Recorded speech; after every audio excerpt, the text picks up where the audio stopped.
Hello everybody, in this video we are going to continue the conversation about how to solve a system of equations using the substitution method.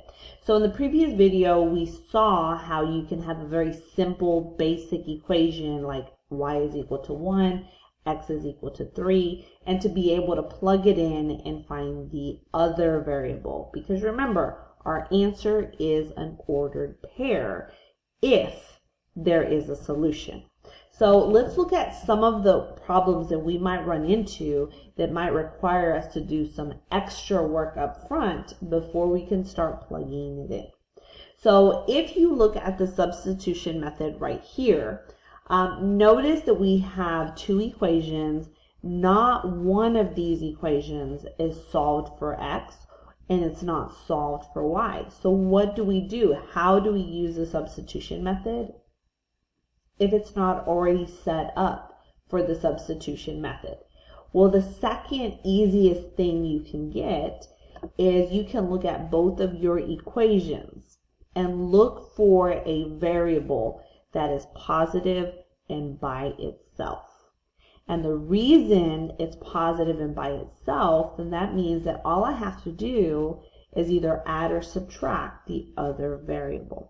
Now that doesn't make any sense until you actually see me do this. So let's look at the first equation. Notice that the title of this section says Substitution Method, Special Solutions.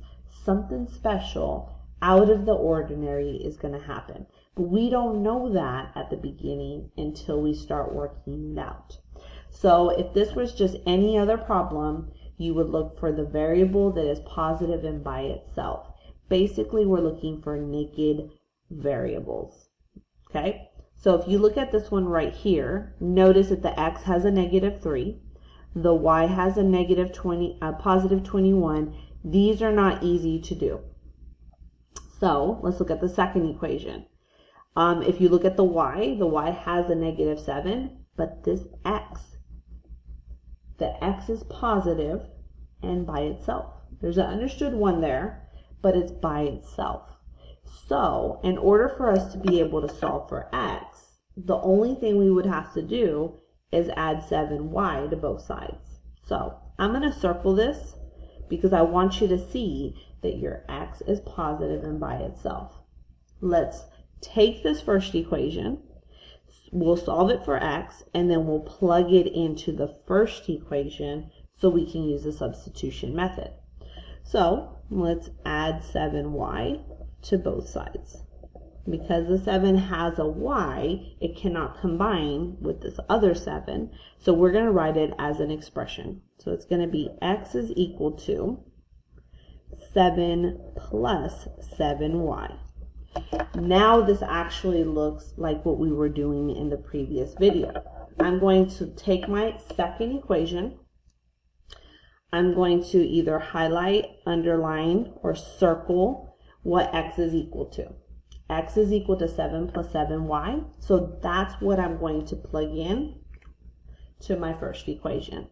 Now because this is x equals, I'm going to find the x in the first equation, and that's what I'm going to substitute. So let's rewrite the first equation. So I'm going to start off with -3, open parentheses, 7 plus 7y, close it, plus 21y is equal to 1. Once you get done doing the substitution part, there's nothing but y's here. So that means we are solving for y. Now we have a set of parentheses, so the first thing is to, I like to draw my arrows, and multiply both of those 7's by -3. So that's going to give us -21 minus 21y plus 21y is equal to -1. So far it looks like a regular substitution problem, but as we're cleaning this up, you're going to see something happen.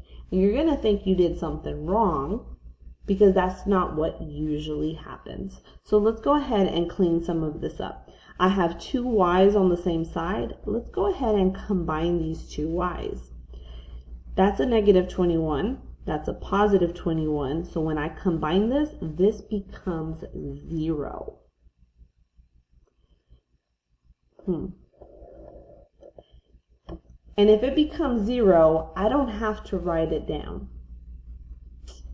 So what ends up happening here is I have this negative 21, let's bring that down, equals, bring down the 1, and now you have to ask yourself, is this a true statement? If what's left over after my variables completely go away, if it's a true statement, then the answer is infinitely many solutions. But if it's a false, then we get to say, this is a no solution. Our y's completely disappeared because there are no y's, there are no x's, because these two lines don't intersect each other. So as I'm looking at what's left over, I know that negative 21 is not equal to 1. This is false. So I'm going to go ahead and write false. And then we're going to write two things in the box next to us. Because this is a false statement and negative 21 is not equal to 1, we're going to say it is a no solution. And we know that if it's a no solution is because we're dealing with two lines that are parallel and do not intersect. So when you're working this substitution method and your variables go away and leave you a false statement, no solution. That's it. Now, if it turns out to be true, then we write infinitely many solutions. So with that being said, let's look at the second example that we have right here in front of us. All right, so the second example here, once again, none of these are already solved for y or x, right? So we have to look to see if the first equation has a number that's positive and by itself. Notice that the x has a 15, the y has a 3. None of these are positive and by themselves. So let's look at the second one. The x has a 5, but notice what we can see about this y. This y is positive and by itself. Now I understand it does have an understood 1 there, but right now as I'm looking at it on my paper, it is positive and it is by itself. So what I'm going to ask you to do is let's take the second equation, this one right here, let's solve it for y, which means we're going to get rid of the 5x, and then take what y is equal to and plug it into that first equation.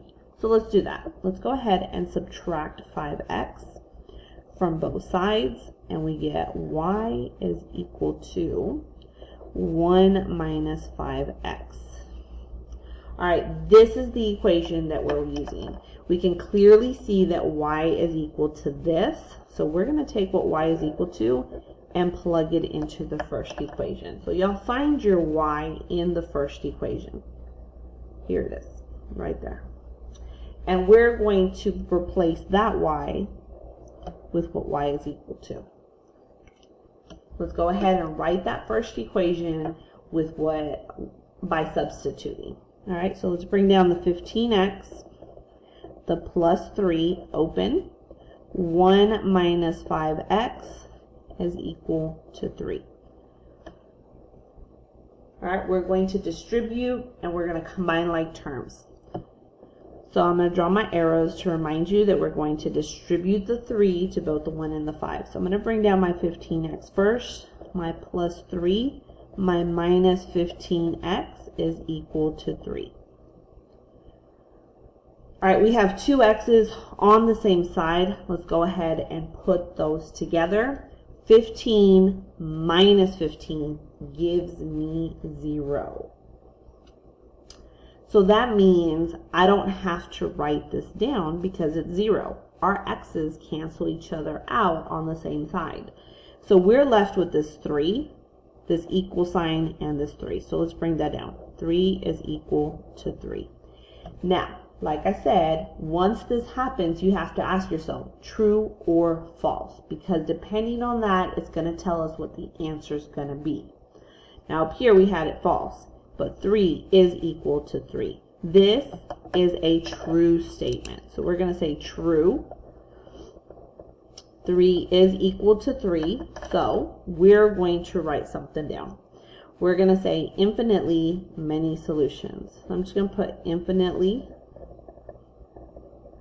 many solutions because they're the same line.